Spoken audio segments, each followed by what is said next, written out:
And welcome into Getting Help from Uncle Sam. You know, we're about 2 months away from what's going to be called the runoff election. That was the one that was supposed to happen in spring.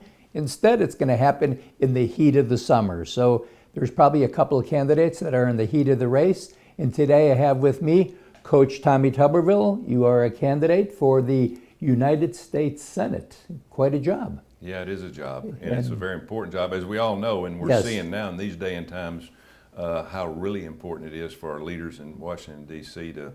to voice an opinion and actually make a decision, because a lot of times our leaders fail to make decisions. Absolutely, and of course, a lot of times now we have career politicians. They don't have any idea what the average person is going through in their lives. No, they don't. You know, if you just look at some that's been up there, one I can tell you has been up there 51 years. There's several been up in their 40s, and you watch them on television, and they're out of contact with the American people. They really are. And I always say this, you know, government runs on autopilot, and when problems happen, then we find out real quick, you know, where our leaders stand. And we've got President Trump who's fighting the rhinos and the Democrats and the socialists and liberals every day. And he's got a few people on his side, but the one thing I like about President Trump, he'll make a decision, but he'll go in a different direction sometimes than what people would think normally a politician would do, because he's a different voice. And I tell people this, it's like, think of college football, for instance. College football for years was 2 back, 3 yards in a cloud of dust. If you scored 14, 18 points, you know, you normally won a game. Absolutely. Now you have all these spread offenses. It's really taken off, more points scored. It's different, but it's an imagination, but it's also doing things that keep people interested in the game. It's like the government now. We never change. We have not changed Washington, D.C. in years, other than maybe, well, we've added the Department of Education. You know, we've got all the departments up there. They're all in one group. And it's like a group of people that they live, eat, and breathe together, and they're all friends, but they never get anything made, decisions made. We have got to change our way of thinking about government in this country. We started out with a different type of leader in President Trump.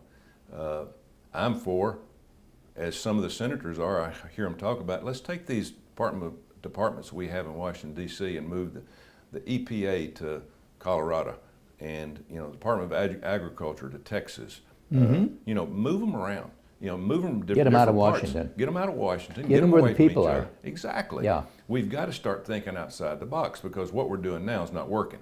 We're $30 trillion in debt almost. 30 trillion. And our kids and grandkids are going to pay a huge price for that coming down the road. You know, you talked a little bit about the Department of Education. I don't think we have accountability anymore. That's a big factor. Nobody's accountable for anything in there. Look at all the people that have done things that are illegal, and we hear about it, and then it's kind of, well, let's brush it under the table a little bit, and maybe it'll go away. I mean, obviously, we just went through this pandemic, and it gave a lot of people that should have been going on trial for a lot of things they've done to this country. It's given them a pass, because our attention's in a different direction. Department of Education is a pet peeve of mine. I was in it You and me both. 40 years, and 1979, Jimmy Carter started the Department of Education. And now what it's turned into is 4,000 people that are liberal socialists that are running our country's education.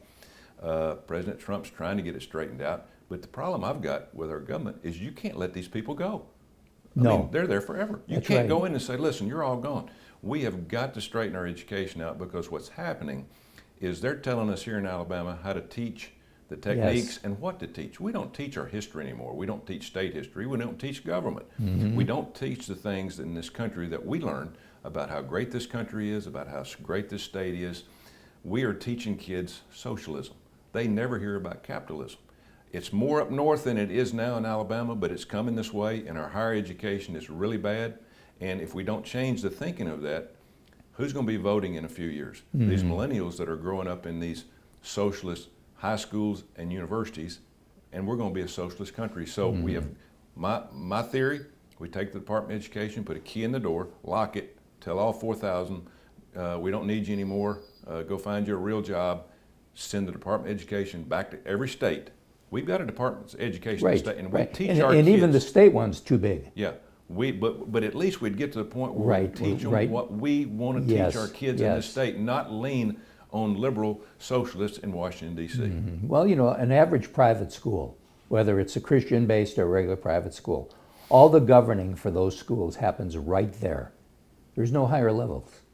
I mean, they have to learn a few things, but at the same time, they do it, they put out a good quality education, and you look at the public education, all the money is at the top of the funnel. It needs to be down right here. And we should be able to, in our state, tell our public schools, you can teach the Bible and you can pray. Absolutely. You can have a Christian prayer in our schools. Mm-hmm. If we don't get back to education as we knew it and get God back in our schools, this country will not make it as we know it. Mm-hmm. It'll always be here, but it's going to be totally different for our kids and grandkids than what we had the opportunity Mm-hmm. to grow up in. Well, Coach, the election's a couple of months off. If people want more information about you, it's TommyForSenate.com. Exactly. Tommy Going- with a Y. Tommy with a Y. You get all the information, and obviously, if they need to talk to you, just let them know, and you'll Yeah. give them a call. My platform, go in, Facebook, you can ask a question, do anything you want. We're there to tell you. I have no secrets. I'm going to tell you exactly what I believe in. Good. And I'll tell you, I believe that this government that we have has to change. We got to change courses in a lot of areas. And we cannot stay with status quo. And it takes real people to do it, not Exactly. politicians. Exactly. Thank you. And just remember this, it's right around the corner, just a couple of months off. Do your homework, find out about the candidates. Make sure they reflect your views, because they're there to serve you. And we'll be right back right after this.